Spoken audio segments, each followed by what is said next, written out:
نهتدي لولا أن هدانا الله أشهد أن لا إله إلا الله وحده لا شريك له وأشهد أن سيدنا ونبينا محمدا عبده ورسوله لا نبي بعده اللهم صل وسلم على سيدنا محمد الفاتح لما أغلق والخاتم لما سبق ناصر الحق بالحق والهادي إلى صراطك المستقيم صلى الله عليه وعلى آله وصحبه حق قدره ومقداره العظيم سبحانك لا علم لنا إلا ما علمتنا إنك أنت العليم الحكيم رب اشرح لي صدري ويسر لي أمري واحلل عقدة من لساني يفقه قولي وسدد لساني واهد قلبي بحق نبيك سيدنا محمد صلى الله عليه وآله وصحبه وسلم اللهم ألهمنا علما نفقه به أوامرك ونواهيك وارزقنا فهما نعلم به كيف نناجيك اللهم أغننا بالعلم وزينا بالحلم وأكرمنا بالتقوى وجملنا بالعافية اللهم ارزقنا فهم النبيين وحفظ المرسلين وإلهام الملائكة المقربين اللهم إنا نعوذ بك من علم لا ينفع وقلب لا يخشع وعمل لا يرفع ودعاء لا يسمع برحمتك يا أرحم الراحمين ويا أكرم الأكرمين. Alhamdulillah, malam hari ini kembali kita berkumpul sama-sama di Majelis Ta'lim Ahlul Kisah guna melanjutkan majelis kita dalam kitab Mafahim Yajibu an Tusahhah yang dikarang oleh Sayyid Dr. Muhammad bin Alawi bin Abbas Al-Maliki Al-Hasani. Mudah-mudahan Allah berikan kita manfaat dan barokah dari kitab ini sehingga bisa kita jadikan pegangan dalam kehidupan kita sehari-hari. Amin ya rabbal alamin. Salawat dan salam tak lupa juga kita haturkan keharibaan Nabi kita, junjungan kita Nabi besar Muhammad sallallahu alaihi wa alihi wasallam, juga kepada semua keluarga, sahabat-sahabat dan pengikut beliau hingga hari kiamat. Ma'asyiral hadirin rahimakumullah, dari apa yang telah kita baca tadi, kita akan jelaskan secara globalnya bahwa kata pengarang atau muallifnya Sayyid Muhammad bin Alawi bin Abbas Al-Maliki, beliau mengatakan banyak kesalahan di antara orang zaman sekarang ini di dalam memahami hakikat pengagungan dan hakikat ibadah.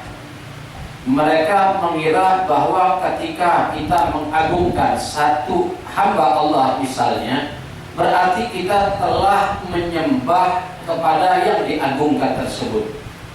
Padahal hakikatnya tidaklah demikian. Harus kita bedakan antara mengagungkan hamba Allah dengan beribadat kepada hamba yang diagungkan tersebut. Tentunya lain. Kita sebagai muslim tentu beribadat hanya kepada Allah. Tapi ada hal-hal yang Allah Subhanahu wa ta'ala anjurkan, ajarkan, didik kepada kita sebagai hamba untuk mengagungkan ciptaan Allah Subhanahu wa ta'ala yang lainnya. Sebagaimana contoh di dalam Al-Quran, Allah Subhanahu wa ta'ala jelaskan di dalam beberapa ayat yang menceritakan mengenai Nabi Adam alaihissalam yang merupakan pertama jenis manusia. Jenis manusia pertama Allah ciptakan. Kemudian Allah perintahkan kepada para malaikat dan juga iblis untuk sujud kepada Nabi Adam. Allah firmankan di dalam Al-Quranul Karim, wa idh qulna lil malaikati isjudu li Adam fasajadu illa iblis. Ketika kami katakan wa idh qulna lil malaikati isjudu li Adam, ketika kami katakan kata Allah Subhanahu wa ta'ala kepada para malaikat agar semuanya sujud kepada Nabi Adam, fasajadu illa iblis, semua malaikat sujud kecuali iblis tidak mau sujud. Kenapa iblis tidak mau sujud? Dia mengatakan asjudu liman khalaqta tina, apakah aku mau sujud, mesti sujud kepada orang yang engkau ciptakan dari tanah. Ini menurut pemahamannya iblis ya, bahwa dia mengkiaskan agama dengan pandangannya sendiri. Jadi menurut logikanya iblis, menurut hebatnya iblis, bahwa dia si iblis ini tadi lebih afdol, lebih utama, lebih mulia dari Nabi Adam yang hanya diciptakan dari tanah. Ini menurut logikanya iblis. Nah, selain yang kita bahas ini juga satu ayat yang menjelaskan kepada kita kalau orang yang selalu mengkait-kaitkan agama dengan logika, sebagaimana ada sebagian umat muslim sekarang ini sedikit-sedikit mau main logika, sedikit-sedikit mau main logika. Kalau ente segala sesuatunya ente mau masukkan dengan logika, ente sama dengan iblis. Nah, iblis ini menurut logika dia, menurut hematnya dia lebih afdal, lebih mulia dari Adam. Untuk apa aku sujud dengan Adam? Itu menurut iblis. Makanya kalau menurut kita tidak semua di dalam syariat ini mesti sesuai dengan logikanya kita. Ada yang tidak bisa kita masukkan dengan logika, tapi sudah kehendaknya Allah Subhanahu wa Ta'ala, sudah iradah, sudah aturan dari Allah. Tidak bisa kita paksakan. Tidak bisa kita mengatakan, oh ini tidak masuk akal, oh ini begini. Subhanallah. Itu sama dengan iblis dalam posisi yang semacam. Nah, kemudian di dalam urusan ini, kenapa Allah Subhanahu wa Ta'ala nyuruh para malaikat dan juga nyuruh iblis sekalian agar sujud kepada Nabi Adam? Tidak lain dan tidak bukan, pertama, para malaikat sujud pada Nabi Adam karena merupakan perintah Allah. Kedua, karena pengagungan. Para malaikat memuliakan Nabi Adam karena telah dimuliakan oleh Allah. Allah muliakan Nabi Adam. Allah nyuruh malaikat untuk memuliakan Nabi Adam. Salah satu bentuknya apa? Kalian sujud pada Adam. Sujud semua malaikat. Sifat dasar dari malaikat adalah fala ya'sunallah ma amarahum wa yaf'aluna ma yu'marun. Malaikat tidak tidak maksiat kepada Allah. Artinya apa yang diperintahkan oleh Allah mereka laksanakan. Ketika Allah memerintahkan malaikat sujud dengan Nabi Adam, apakah berarti malaikat sujud menyembah Nabi Adam? Apakah malaikat telah berbuat syirik karena sujud dengan Nabi Adam? Ya, karena malaikat sujud apa? Selain perintah Allah karena mengagungkan Nabi Adam. Rasa pengagungan malaikat terhadap Nabi Adam, makanya malaikat sujud. Iblis tidak ada rasa pengagungan tersebut sehingga dia tidak mau sujud. Dengan alasan dia lebih afdal, dia lebih mulia, dia dari api sedangkan Adam dari tanah. Nah, mau iblis sujud. Nah ini jadi apa? Mesti kita bedakan antara pengagungan dengan menyembah yang diagungkan. Jelas nggak boleh. Berarti kalau mengagungkan boleh? Ya boleh. Kita mengagungkan Nabi Muhammad SAW atau orang-orang solehin, orang-orang yang soleh, seperti mencium tangan mereka, seperti mencium misalnya pundaknya mereka, atau mencium jidatnya mereka, misal orang-orang yang soleh. Apakah dengan demikian kita telah menyembah orang soleh tadi? Hanya orang gila yang mengatakan, oh ini orang menyembah orang soleh. Nah inilah orang salah ngerti sekarang seperti itu. Mereka kira kita ketika mengagungkan Rasulullah misalnya dengan mengucap Allahumma sholli ala sayyidina wa maulana wa nabiyana Muhammad misalnya, oh itu tidak boleh melebih-lebihkan. Subhanallah, ini orang yang pahamnya salah di dalam memahami antara mengagungkan orang yang diagungkan Allah atau mengagungkan satu hamba Allah dengan menyembah yang diagungkan tersebut. Tidak boleh kita campuri, harus kita bedakan. Nah, Allah contohkan lain di dalam Al-Quranul Karim. Di antaranya apa? Cerita mengenai Nabi Yusuf alaihissalam. Allah berfirman, wa rafa'a abawayhi 'alal 'arsy wa qarru lahu sujjada. Ay tahiyatan wa takriman wa tashrifan wa ta'ziman lahu 'alaihim. Wa sujudu min ikhwatihi lahu ila al-ardi yadullu 'alaihi qawluhu ta'ala wa qarru. walau kana jaizan fi syar'ihim aw ka sujudil malaikati Adam alaihi salam tasyrifan wa ta'dhiman wa imtithalan li amrillahi ta'wilan li ru'ya Yusuf idh ru'yal anbiya wahyun. Dalam ayat ini Allah Subhanahu wa taala firman kepada kita, dan Nabi Yusuf menempatkan kedua orang tuanya di singgasananya, lalu mereka sujud kepada orang tuanya, fasajadu lahu fasajadu wa kharru lahu sujada. Adik-adiknya kakak beradiknya Nabi Yusuf, saudara-saudara Nabi Yusuf, kemudian sujud kepada Nabi Yusuf. Nah, adik-adiknya atau saudara-saudara Nabi Yusuf ketika sujud dengan Nabi Yusuf, apakah mereka menyembah Nabi Yusuf? Enggak. Mereka mengagungkan, memuliakan Nabi Yusuf. Di samping alasan lain, mungkin pada saat itu syariat di masa mereka boleh manusia sujud dengan manusia. Oke. Kalau mereka menolak alasan tersebut, wah, dari dulu juga misalnya tidak boleh sujud dengan manusia, harus sujud dengan Allah. Oke. Berarti sujudnya saudara Yusuf kepada Nabi Yusuf itu adalah pengagungan, bukan menyembah. Cuma ngagungkan, cuma muliakan. Contohnya yang gampang ke kita. Misal kita lewat, ada orang tua, kita nak jalan, kita agak membungkuk dikit. Kenapa kita macam itu? Karena menghormati orang tua tadi, atau orang yang sebaya dengan kita, atau bahkan anak kecil lewat. Ketika duduk kita lewat. Biasa kita orang Indonesia, ada di Palembang, ada di Jawa kan, kadang-kadang sambil membungkuk sedikit. Nah ini apa? Kita pasti menghormati orang yang kita lalui tersebut. Apakah boleh kita mengatakan sama dia manusia, kita manusia, jalan di suena-nena? Tak kabur berarti itu sombong. Hanya terhadap manusia lain.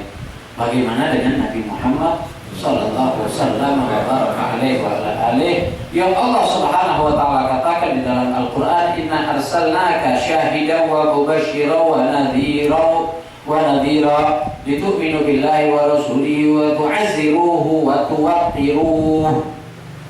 Sesungguhnya kami, kata Allah, telah mengutus engkau sebagai syahidan, sebagai saksi nanti di hari kiamat pada umat-umat, atas umat-umat sebelum Nabi. Wa mubasyiran, Nabi diutus oleh Allah membawa berita gembira. Yang beramal soleh masuk surga, berita gembira. Wa nadhiran, juga membawa ancaman. Yang bermaksiat, yang kafir, yang syirik terhadap Allah, maka dia akan diazab di dalam neraka, dan azab neraka sangat pedih. Litu'minu billahi wa rasulihi, oleh karena itu hendaklah kalian beriman kepada Allah dan Rasulnya, yaitu Nabi Muhammad. Wa tu'azziruhu wa tuwaqqiruhu, hendaklah kalian juga memuliakan dan menghormatinya, memuliakan Rasulullah. Bagaimana salah satu bentuk kita memuliakan Nabi Muhammad, yaitu tidak menyebut nama Nabi dengan langsung memanggil nama. Sebagaimana yang diceritakan, ada sekelompok orang datang kepada Nabi Muhammad, lalu mereka mengundang Nabi Muhammad, memanggil Nabi Muhammad, ya Muhammad, ukhruj ilaina. Langsung seperti itu, ya Muhammad, ukhruj ilaina. Maka Allah Subhanahu wa taala mencela mereka dengan ayat, la taj'alu du'a rasul bainakum ka du'a ba'dikum ba'dha. Jangan kalian itu memanggil Rasul Nabi Muhammad sebagaimana kalian memanggil satu sama lain di antara kalian. Harus dibedakan. Ini Nabi Muhammad harus diagungkan, kata Allah. Jangan kalian cuma manggil ya Muhammad, ya Muhammad. Tapi panggillah dengan panggilan, misalnya ya Nabi Allah, misalnya ya Rasulullah, ya Sayyidina Muhammad, atau bagi orang Islam. Masa kita panggil ya Muhammad, ya Muhammad, sama dengan kawan kita Muhammad, arti ya Muhammad misalnya. wahai Muhammad. Kalau bahasa kasar, hei Muhammad. Terus kita manggil Nabi juga, misalnya Allahumma sholli ala Muhammad, ya Allah salawatlah atas si Muhammad. Itu artinya, apakah tidak kurang ajar seperti itu? Masa manggil kawan kita Samo, manggil Nabi Muhammad Samo juga? Beda kan dong. Ini Nabi yang diagungkan oleh Allah, dan Allah memerintahkan kita untuk memuliakan dan mengagungkan Nabi Muhammad. Masa kita manggilnya Samo? Maka oleh karena itulah tidak salah ketika kita bersolawat baik di luar sholat dan di dalam sholat menambah Sayyidina. Misal dalam sholat, Allahumma sholli ala Sayyidina Muhammadin wa ala ali Sayyidina Muhammad, wa shallaita ala Sayyidina Ibrahim wa ala ali Sayyidina Ibrahim. Tidaklah kita melebih-lebihkan, bukan pada tempatnya. Karena makna dari Sayyidina itu asal katanya sada yasudu, artinya man sada fi qaumi, orang yang memimpin di kaumnya. Awil ladzi kathir jaishu, atau orang yang banyak tentaranya, itu arti sayyid. Atau orang yang bisa menahan amarahnya, berarti dia sayyid. Semua sifat ini ada pada Nabi Muhammad. Sebagai bentuk pengagungan kita kepada Rasulullah, kita nyebut beliau sebelum namanya Sayyidina Muhammad. Apa itu salah? Oh salah, karena ada hadis yang mengatakan la tusayyiduni fi sholati innama sayyidu Allah. Itu biasanya dalilnya mereka. Dari mana itu hadis? Nanti akan kita bahas di bab selanjutnya mengenai hadis tersebut lebih rinci lagi. Yang jelas itu hadis perlu dipertanyakan kesahihannya. La tusayyiduni fi sholati innama sayyidu Allah. Jangan kalian pakai Sayyidina Muhammad waktu sholawat di dalam sholat. Di rakaat terakhir itu kan ada tambahan di tasyahud akhir kita pakai Allahumma sholli ala sayyidina Muhammad wa ala sayyidina Muhammad. Nah, menurut mereka berdasarkan hadis yang mereka sebutkan tadi, harusnya Allahumma sholli ala Muhammad, baik Allahumma sholli ala Muhammad wa ali Muhammad, tidak usah pakai tambahan sayyidina. Karena Rasulullah mengatakan tidak boleh menambahkan pakai sayyidina di dalam sholat. Innama sayyidu Allah, yang mesti kita panggil sayyid itu hanyalah Allah. Itu menurut mereka. Pembahasan kita hadis ini pembahasannya panjang, perlu dipertanyakan kesahihannya. Kedua, kalau memang benar itu dari Rasulullah Sallallahu Alaihi Wasallam, jangan kita lupa bahwa Nabi Muhammad Nabi yang tawadhu. Nabi Muhammad Nabi tawadhu. Contoh, misal ada orang kaya yang tawadhu, kaya. Orang Arab bilang kaya bil marwah. Kayo nih masuk Lembang. Salah. Kita panggil dia. Hei orang kaya mau kemana? Kalau kita Lembang, wong kayo, nak kemana? Dia orang yang kayo tawadhu. Jangan panggil saya kaya. Yang kaya itu adalah Allah. Benar gak omongan? Benar omongan dia. Tapi orang yang manggil dia kayo tadi benar beda. Memang kayo dia. Wong tadi bukan manggil buyok, bukan ngejek, bukan kan, tapi dia menghormati orang yang kaya tadi. Hai orang kaya mau kemana misalnya? Apakah salah? Nah, Nabi Muhammad ini kedudukannya tawadhu. Kalian jangan panggil aku Sayyidina, tapi sungguhnya hakikatnya yang mesti kalian panggil Tuhan itu adalah siapa? Allah Subhanahu wa Ta'ala. Nabi yang tawadhu. Makanya di dalam hadis lain Rasulullah mengatakan ana sayyidu waladi Adam yaumal qiyamah. Adam faman dunahu tahta liwa'i wala fakhr. Aku adalah pemimpin anak Adam, pemimpin manusia nanti di hari kiamat. Adam dan yang setelahnya itu berada di belakangku di hari kiamat, Nabi yang terdepan. Lalu apakah di situ tidak boleh juga pakai Sayyidina? Ya subhanallah. Subhanallah. Jadi dalam kita mengagungkan Nabi, tidaklah jelas kita orang Muslim membedakan antara yang diagungkan dengan menyembah yang diagungkan tersebut. Tentu beda bagi kita. Tidak sama, tidak pacak. Kita tidak bisa kita katakan kalau kita mengagungkan sesuatu berarti menyembah sesuatu tersebut. Ini tidak mungkin, tidak seperti itu. Itu hanya orang goblok, orang yang jahil, orang yang bodoh. Para sahabat telah mencontohkan kepada kita bagaimana mereka mengagungkan Rasulullah Sallallahu Alaihi Wasallam. Dari apa yang kita baca tadi, para sahabat dikatakan Rasulullah wa ma yatsuku wa la yatanahhamu. Rasulullah itu tidaklah mengeluarkan ludah kecuali para sahabat mengambil ludah Rasulullah kemudian mereka usapkan di tubuh mereka. Lalu ada sahabat lain nanya, untuk apa kalian seperti itu? Untuk apa kalian melakukan seperti itu? Kami melakukan ini karena barokah, ngambil barokahnya. Nah, itu sahabat. Salah enggak? Ya salah. Kalau pada haknya Rasulullah, zatnya Rasulullah, ya Rasulullah sebagai Nabi yang tawadhu mungkin tidak mau sampai dilakukan demikian. Tapi sahabat karena mengagungkan Rasulullah, karena pengagungan mereka murni terhadap Rasulullah, sehingga apapun yang walau menurut orang lain satu kotoran mungkin menjijikkan, tapi menurut orang yang cinta luar biasa, karena pengagungan mereka menjadi yang menjijikkan tadi tidak jijik bagi mereka, tidak kotor bagi mereka. Kalau kita buka lagi sejarah Rasulullah, kita akan temukan sahabat yang minum darah Rasulullah. Darah Nabi Muhammad diminum. Kalau kita, siapa yang mau minum darah kita? Hah?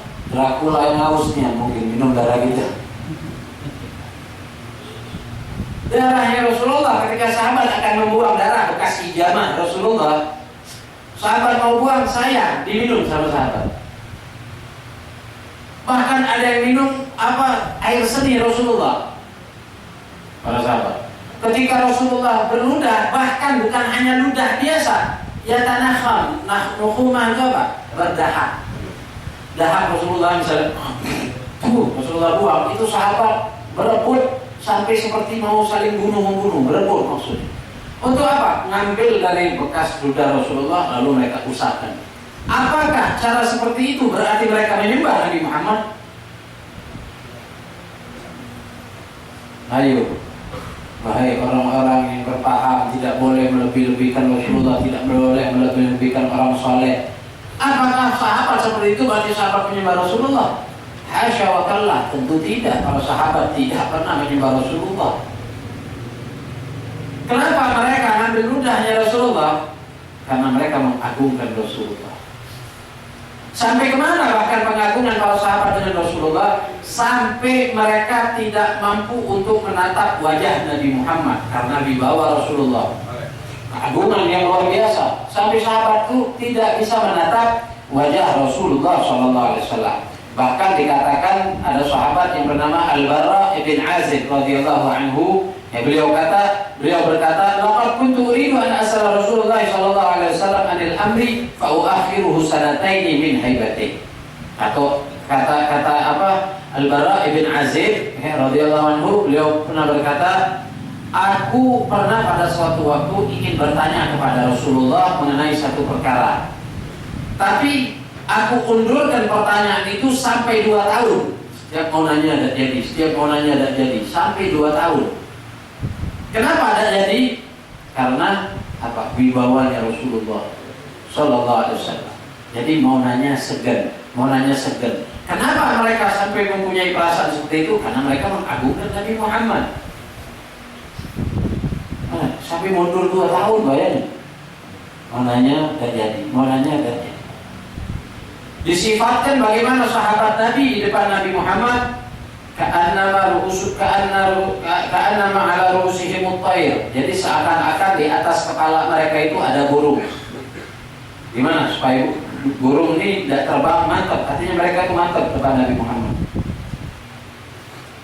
Dan mereka tidak bisa memandang wajah Nabi Muhammad lama-lama karena pengagungan mereka yang luar biasa. Karena nur yang keluar dari wajah Nabi Muhammad juga cahaya, kemudian dibawa Rasulullah yang sedemikian hebatnya, sehingga sahabat ketika ditanya oleh para tabi'in, bagaimana sih wajahnya Rasulullah? Siti Aisyah menjawab, para sahabat menjawab, karena kasayf, Wajah Nabi Muhammad seperti pedang, maksudnya berkilau seperti pedang. Ada lagi menjawab, kana wajhuhu kal qamar lailatul badar. Ada lagi wajah Nabi Muhammad itu seperti bulan purnama yang terang benderang. Memang wajah Nabi dipenuhi cahaya. Ada. Nabi itu kalau malam, sahabat kalau Rasulullah jalan, sahabat itu selalu mendekat kepada Rasulullah. Kenapa? Karena wajah Rasulullah itu sebagai senter tuh di depan. Sebagai lampunya penunjuk jalan wajah. Jadi apa yang di depan mereka batu-batuan atau apa kelihatan. Karena apa? Sinar atau cahaya yang memancar dari wajah Nabi Muhammad SAW. Pendek kata apa? Orang yang mengerti, orang yang berakal haruslah bisa membedakan antara sesuatu yang diagungkan dengan menyembah yang diagungkan tersebut. Tidak boleh dicampur adukkan. Orang yang mengagungkan Nabi Muhammad bukan berarti menyembah Nabi Muhammad. Orang yang mencium tangan para salihin, misalnya orang yang kita anggap alim, kita anggap dia ulama, dia orang yang soleh, lalu kita cium tangannya, salah dia bilang. Subhanallah. Anda lihat sendiri, baik di Madinah atau di Mekah, dari kelompok mereka ini yang kalau terjadi pada orang lain mereka ngomong aja. Tapi mereka sendiri bukan tangan mereka lagi dicium, tapi tubuhnya mereka dicium sama murid-murid. Tapi mereka si murid ini nyampaikan sama orang lain, gak boleh ngagungkan orang sampai cium tangan. Ulama itu juga manusia, biasa saja. Kita mengatakan seperti itu. Alhamdulillah, itu yang terjadi zaman sekarang. Bala wa bala. Nanti pertemuan selanjutnya akan kita bahas mengenai orang-orang yang mengkafirkan Asy'ariyun, orang yang berakidah bertauhid, bermadhabnya Imam Abul Hasan Al-Asy'ari, mereka kafirkan. Itu ada di internet, itu ada bukunya. Itu anak pengen punya bukunya, jadi buktinya kuat. Anak pengen cari itu bukunya, terjemahan bahasa Indonesia, karena orang Indonesia yang ngarangnya. Dia menyebutkan ada 20 kelompok tergolong kelompok sesat dan menyesatkan. Di antaranya apa? Orang yang berfaham menurut madhab Abul Hasan Al-Asy'ari, orang yang akidahnya menurut madhab Abul Mansur Al-Maturidi, Jamaah Tabligh. Dia kafir dan dia sesat. Dia dewek siapa? Kalau dia sendiri tidak ngomong sama orang, mereka misalnya, bagi mereka orang yang berpaham dengan madhab Abul Hasan Al-Asy'ari sesat, tapi dia tidak ngomong sama orang, terserah dia sudah. Tapi kalau dia ngoceh, dia ngomong sama orang, berarti dia ingin memecah belah umat. Ini harus cepat-cepat di stop agar tidak menjadi perpecahan di antara Islam. Mana? Terus orang yang semacam itu sepertinya pintar tapi dia bodoh. Nggak ngerti antara mengagungkan dengan ibadah. Nggak ngerti. Nyium tangan para solehin nggak boleh. Lagian kalau kita ngambil hakikatnya, kita salaman sama orang yang soleh atau sama seorang alim. Sebenarnya orang alim ini dia telah nyalapi gurunya. Gurunya bersalaman sama gurunya lagi. Gurunya salaman sama gurunya lagi. Sampailah kepada Nabi Muhammad. Itu sebenarnya yang kita kejar. Bukan cuma salaman-salaman baik. Yang kita kejar itu ada sanadnya. Apalagi ulama hadis, dalam istilah ulama hadis itu ada yang al-hadis musalsal, namanya hadis yang bersambung. Hadis musalsal ini biasanya orang yang meriwayatkan hadis, misalnya dia mengajar hadis ini kepada muridnya, ketika dia meriwayatkan hadis itu dia tetap meniru pada saat Nabi Muhammad memberikan hadis tersebut kepada sahabat-sahabatnya.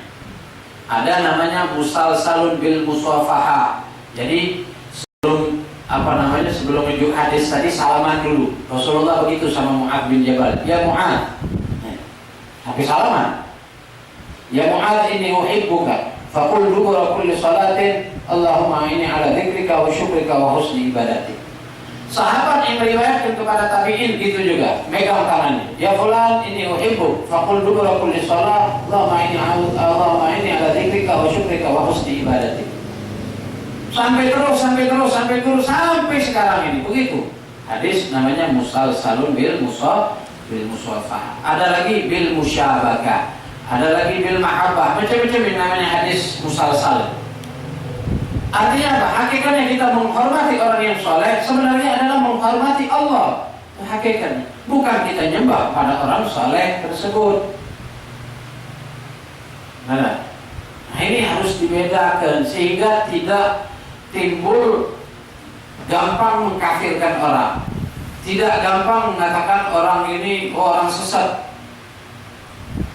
Sama yang terjadi sekarang. Itu juga Anda dengar sendiri dengan kupingan. Ketika kita ziarah ke makam Nabi, kita berhenti sebentar di makam Nabi Muhammad, itu diusir langsung itu. Cobalah yang umroh, yang haji misalnya, ziarah di kuburan Nabi, maksudnya sudah lewat-lewat kayak.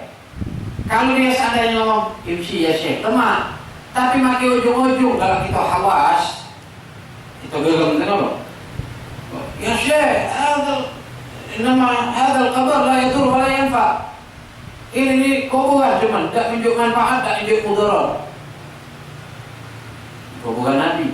Padahal kita tegak di depan makam Nabi bukan nyembah Nabi.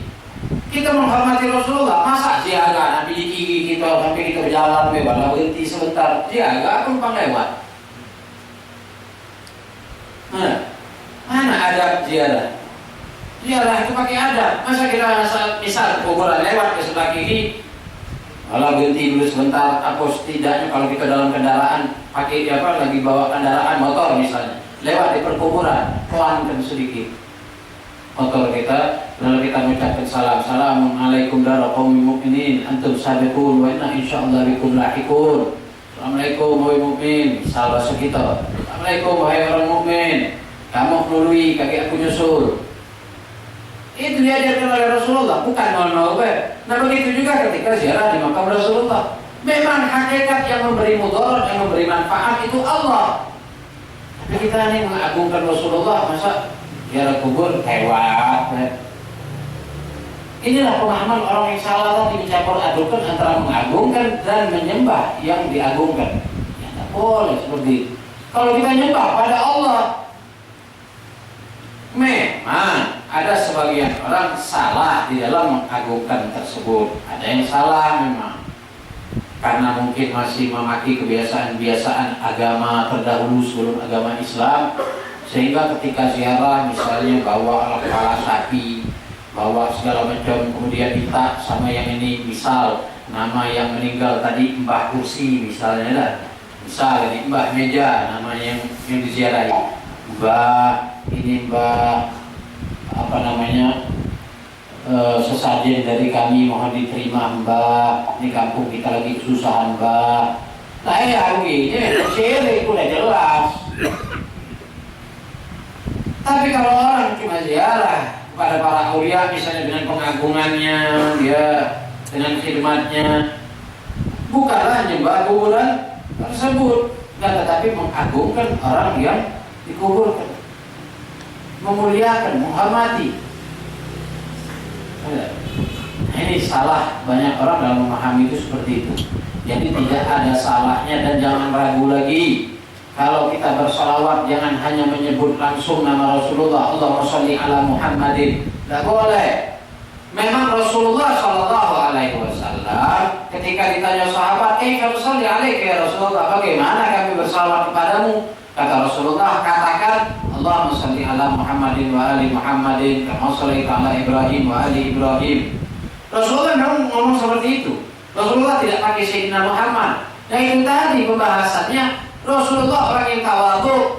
Masa sombong ngomong Allahumma sholli ala Sayyidina Muhammad, kalau kamu tidak ngomong aku ini Tuhan kamu. Mesti pakai ya Allah berilah rahmat pada Tuhan kami. Nah mungkin Rasulullah seperti itu. Sekarang kitanya harus berakhlak kepada Rasulullah bagaimana? Jangan samakan undang Nabi, manggil Nabi, nyebut nama Nabi sebagaimana kita nyebut kawan kita. Nama Nabi giliran sholawat Allahumma sholli ala Muhammad, manggil konaan kita, man Muhammad sini, manggil kawan kita, man Muhammad sini, lah sama baik. Apa bedanya? Sedangkan Allah melarang kita untuk memanggil nama Nabi dengan nama kita satu sama lain. Nah, jadi tidak bersalah itu. Jadi paham insya Allah mengenai apa yang kita bahas pada malam hari ini, karena ya zaman sekarang ini banyak orang sampai bahkan naudzubillah mengkafirkan para ulama. Imam Busiri itu dikatakan sesat, kafir. Benar loh ini. Alhamdulillah ini tidak terdengar di Palembang, di Jakarta jauh. Allahu Akbar. Allah keberani manusia paham yang semacam ini baru 200 tahun inilah sudah nyalahkan orang yang dahulu. Ente baru paham ente itu bid'ah baru 200 tahun inilah. Pahamnya orang yang bermadhab Abul Hasan Al-Asy'ari atau Imam Abu Mansur Al-Maturidi udah ribuan tahun, udah 1000 tahun yang lalu, udah lama. Berarti yang bid'ah yang baru itu ente. Nah, kalau kita ketemu nih kawan kita, dikit-dikit bid'ah, kamu tuh paham siapa? Oh, kami menurut paham begini-begini, Syekh Muhammad bin Abdul Wahab. Tahun berapa Syekh Muhammad bin Abdul Wahab lahir? Lagu inilah kita. Belum 300 tahun. Kalau kami, akidah kami bermadhab Abul Hasan Al-Asy'ari, itu sudah 1000 tahun hampir yang lalu. Berarti lapolah kami dari kamu tuh, kamu bid'ah berarti baru. Nah, inilah yang menyebabkan Islam susahnya bersatu. Masing-masing merasa diri dia benar. Kita juga sebenarnya ya mesti kita telah dulu. Apa sih akidahnya Abul Hasan Al-Asy'ari, Abu Mansur Al-Maturidi, apa madhabnya Imam Syafi'i, baru kita bermadhab. Mestinya begitu. Tapi alhamdulillah Allah mudahkan untuk kita. Ya, Allah permudahkan adanya guru-guru kita yang bersambung pada mereka sehingga tidak susah-susah lagi kita. Alhamdulillah ala dzalik. Cuma tinggal kita berpikir. Tidak salah kalau ini madhab-madhab yang baru, paham-paham yang baru. Mudah-mudahan Palembang dijauhkan oleh Allah dari orang-orang semacam itu. Tapi perlu diingatkan harus waspada dengan mereka karena mereka sudah banyak menyebar di Palembang ini. Banyak banget. Tidak boleh maulid, tidak boleh ini dulu atau selebaran Masjid Agung Sarang Bid'ah. Orang yang ziarah kubro, ada selebaran. Yang ziarah kubro para penyembah kuburan. Salat tarawih 20 rakaat adalah ahli bid'ah. Nah, ini kusut kedua. Dulu kurban turun, dulu mulut tanah. Sekarang lagi di tanah, udah meninggal. Dulu mulut tanah. Bagi haji, balik bawa buku, tiba-tiba jadi ustaz. Oh, Masjid Agung Sarang Bid'ah. Kalau orang aja Masjid Agung gak boleh wong. Mulai nulis lembaga Masjid Agung Sarang Bid'ah. Benar gitu. Ziarah kubro, tengok ziarah kubro kami. Wah, inilah orang-orang para penyembah kuburan. Nah ini kuburan dia dan dijaga oleh anaknya. Kenapa? Karena anaknya takut lagi kalau ziarah kuburan berarti nyembah kuburan dia juga. Nanti hidup Fatihah, enggak lah. Sagro aja gitu dari buku. Nah ini subhanallah. Ini mudah-mudahan Allah jaga kita, Allah beri hidayah pada kita, keluarga kita, agar keimanan kita mantap, tidak tergoyahkan oleh apa yang baru atau pemahaman-pemahaman di luar daripada pemahaman Ahlus Sunnah wal Jamaah sampai mati, sampai akhir hayat kita. Insya Allah kita tetap membawa akidah dan madhab yang sahih, yang merdiyah diridhai oleh Allah dan Rasulnya. Amin ya rabbal alamin.